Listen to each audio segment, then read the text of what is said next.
शंभाला राज्य, ये नाम शायद कहीं ना कहीं सुना जरूर होगा, पर यह सिर्फ एक नाम नहीं है। ये तो अपने आप में एक पूरा रहस्य है। एक ऐसी कहानी जो सदियों से खोजकर्ताओं, ज्ञानियों, सबको अपनी ओर खींचती आई है। तो चलिए आज हम मिलकर इसी रहस्य की परतों को एक एक करके खोलते हैं। तो सवाल उठता है कि आखिर ये शंभाला है क्या?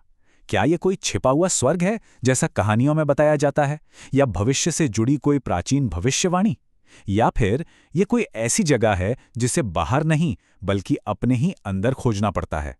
आइए साथ मिलकर इन सवालों के जवाब ढूंढते हैं। देखिए, किसी भी बड़े रहस्य को सुलझाने की शुरुआत अक्सर उसकी सबसे छोटी कड़ी से होती है, और हमारे मामले में वो कड़ी है इसके नाम में छिपे दो शब्द। तो सबसे पहले इन्हें ही तोड़कर देखते हैं, क्योंकि सारा राज यहीं से खुलना शुरू होगा। स्क्रीन पर ये दो संस्कृत शब्द हैं, शंभाला और राज्य। इन्हें सिर्फ शब्द समझने की गलती मत कीजिएगा। ये वो दो चाबियां हैं जो एक बहुत ही गहरे और रहस्यमयी विचार का दरवाजा खोलने वाली हैं। तो चलिए पहली चाबी उठाते हैं। शंभाला, संस्कृत में इसका सीधा सा मतलब है सुख का स्रोत या शांति का स्थान, यानी एक ऐसी जगह जहां सिर्फ सुकून और आनंद का ही वास हो। और अब दूसरी चाबी, राज्य। इसका अर्थ तो एकदम साफ है, एक साम्राज्य, एक क्षेत्र या एक प्रदेश। तो हमारे पास एक शांति का स्रोत है और एक साम्राज्य। तो अब क्या हो जब हम इन दोनों टुकड़ों को एक साथ जोड़ दें, मतलब सुख का स्रोत और एक साम्राज्य? चलिए देखते हैं कि ये मिलकर आखिर क्या तस्वीर बनाते हैं। और ये देखिए, सुख का स्रोत और साम्राज्य मिलकर बनते हैं सुख का साम्राज्य। तो शाब्दिक रूप से शंभाला राज्य का मतलब यही है, एक ऐसी जगह जो पूरी तरह से बस शांति और खुशी के लिए ही बनी हो। लेकिन पारंपरिक कथाओं में, खासकर तिब्बती बौद्ध धर्म में, शंभाला सिर्फ एक ख्याल नहीं है, बल्कि इसे धरती पर ही मौजूद एक असली लेकिन छिपी हुई जगह माना गया है।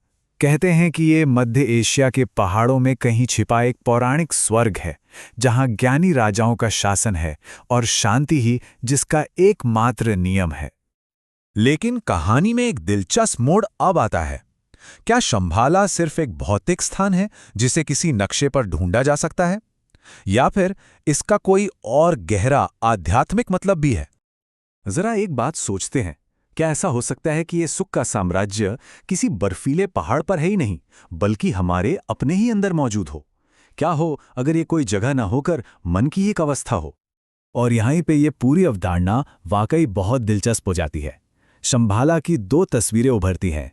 एक है बाहरी साम्राज्य, पहाड़ों में छिपा वो भौतिक स्वर्ग जिसे खोजा जा सकता है, और दूसरा है भीतरी साम्राज्य, यानी चेतना की वो आध्यात्मिक अवस्था, वो गहरी शांति जो किसी को अपने ही मन के अंदर मिलती है। पर बात यहीं खत्म नहीं होती। शंभाला का एक तीसरा पहलू भी है, जो कि दुनिया के भविष्य से जुड़ी एक बहुत बड़ी भविष्यवाणी से ताल्लुक रखता है। ये एक बहुत शक्तिशाली भविष्यवाणी है, जिसके अनुसार एक समय ऐसा आएगा जब दुनिया लालच और संघर्ष में पूरी तरह डूब जाएगी, और ठीक उसी अंधकार के पल में शंभाला का अंतिम राजा अपने छिपे हुए साम्राज्य से बाहर आएगा।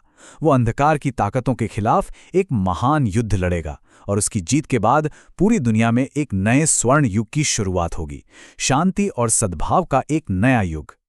तो हमने अब तक क्या समझा कि शंभाला सिर्फ एक चीज नहीं है, ये एक साथ तीन चीजें हैं। एक पौराणिक स्थान जिसे खोजा जा सकता है, मन की शांति का एक गहरा विचार जिसे पाया जा सकता है, और एक बेहतर भविष्य की शक्तिशाली भविष्यवाणी जिस पे विश्वास किया जा सकता है। और आखिर में ये सारा विश्लेषण हमें एक बहुत गहरे सवाल पर लाकर छोड़ देता है। सवाल ये है कि शंभाला कोई ऐसी मंजिल है जिसे बाहर की दुनिया में ढूंढना है, या फिर ये वो अवस्था है जिसे अपने ही भीतर हासिल करना है?